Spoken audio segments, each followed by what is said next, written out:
자, 오늘 매일국어 사업 설명에는 제가 부제를 Start with Why라고 좀 달아보았습니다. 사실은 굉장히 좀 오래된 강의 영상이기는 한데 제가 최근에 이 영상을 좀 보게 돼서 좀 어떤 영감을 얻은 부분이 있어서 원장님들과 같이 공유를 해드리면서 학원 사업에 있어서도 이 Why라는 부분이 어떤 식으로 접목이 되면 좋을지, 그리고 저희 매일국어가 가지고 있는 이 Why에 대한 해답을 같이 공유해드리는 자리로 시간을 좀 꾸며보도록 하겠습니다. 시작하겠습니다.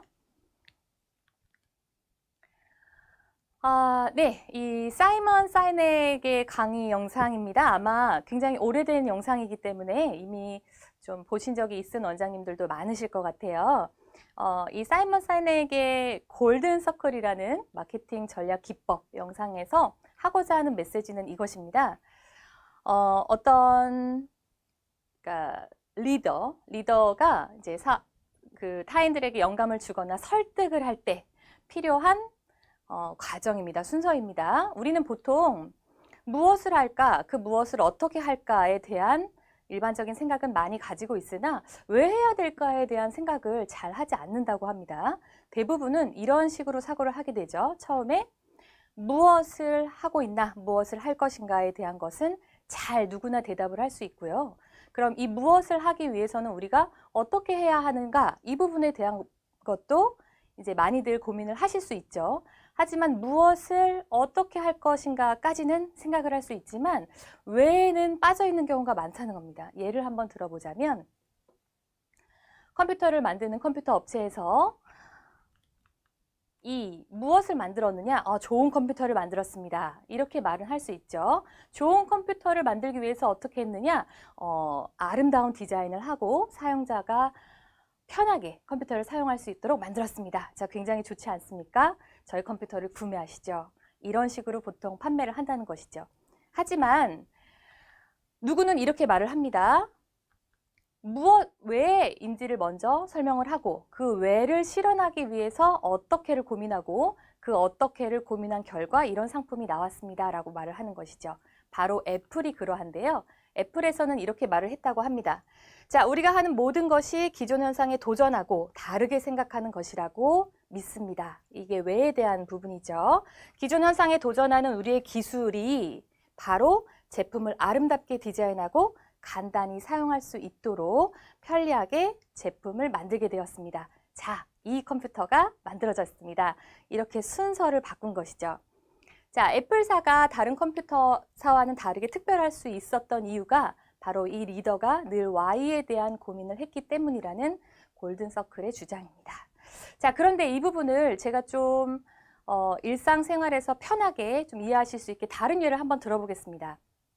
먹거리에 관한 관심 굉장히 많으시죠?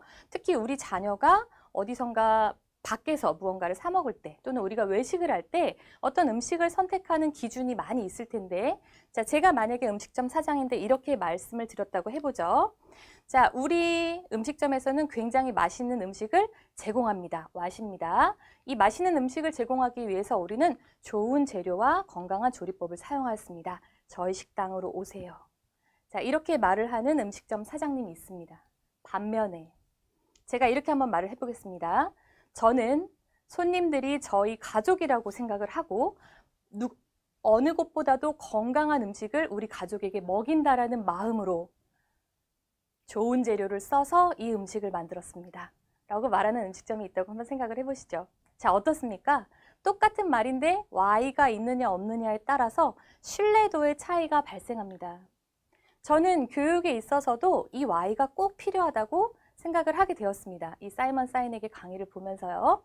자, 우리가 수학학원에서 교육도 어차피 그 교육 서비스 사업이라는 측면에서 내가 어떤 서비스를 판매하는가에 대한 그 분야가 각각 있으시겠죠. 수학 교육 서비스를 판매하시는 학원장님, 또는 영어 교육 서비스를 판매하시는 학원장님, 또는 그 외에 아이들의 어떤 학습 수단이나 방법을 판매하시는 학원장님이 지금 많이 자리에 계실 거라고 생각을 합니다. 자, 그러면 이러한 좋은 교육 서비스를 판매하기 위해서 우리는 어떻게 하고 있느냐? 이 부분에 대한 고민은 늘 하시죠. 좋은 교재를 쓰고 강의력이 훌륭한 강사를 채용하고 자, 그러니까 저희 학원으로 자녀를 보내십시오. 여기에는 Y가 빠져 있습니다. 자, 우리가 지금 코로나 시대에 아이들이 어떤 공교육에 대한 학습 결손이나 결핍이나 이런 수준의 차이가 지금 벌어지고 있는 학부모님들의 니즈가 분명히 있을 것입니다. 그렇다면 어떻게 접근을 하는 것이 좋을까요? 매일국어에서는 이 해답을 이렇게 드리고 싶습니다. 자, 저희는 그냥 단순히 수학에 대한 프로그램을 제공해 드립니다. 좋은 영어 프로그램을 제공해 드립니다. 좋은 독해 프로그램입니다가 아닙니다. 저희가 매일국어를 처음에 기획하고 개발할 단계에 있어서 어떤 고민을 했냐면 이런 고민을 했습니다. 자, 지금 교육 트렌드나 정책의 변화가 굉장히 빠르게 일어나고 있죠. 특히 코로나 때문에 이런 변화들이 조금 더 앞당겨진 측면도 없지 않아 있는데요. 자, 그렇다면 우리 아이들이 21세기를 짊어지고 갈 지금 미래의 작은 아이들, 씨앗들이 나중에 자기의 꿈을 실제로 실현하고 이 사회에 어떤 기여를 하기 위한 인재가 되었을 때, 그런 기회가 부여되었을 때 학습으로 인한 배움의 장애가 발생되지 않도록 해야 되겠다라는 교육 철학을 가지고 이 프로그램을 개발하게 되었습니다. 그냥 단순히 책을 잘 읽는 아이, 책을 읽는 것이 중요합니다가 아니라 이 아이가 정말 미래 인재로서 키워져 갈 때 반드시 중요한 역량, 배움의 역량을 키워줘야 되겠다라는 고민에서부터 시작된 프로그램이라는 것입니다. 저희가 이것을 구현하기 위해서 어떤 방법에 집중을 했냐면 바로 두 가지인데요. 첫 번째는 몰입, 학습에 대한 몰입이고 두 번째는 이 학습, 본인이 하고 있는 공부에 대한 메타인지입니다. 이 두 가지를 온라인으로 구현해서 아이들이 스스로 그 학습에 대한 동기를 부여하고 또 스스로 학습에 대한 성취감을 이룸으로써 그런 학습 자존감을 높일 수 있는 프로그램이 될 수 있도록 개발을 한 것입니다.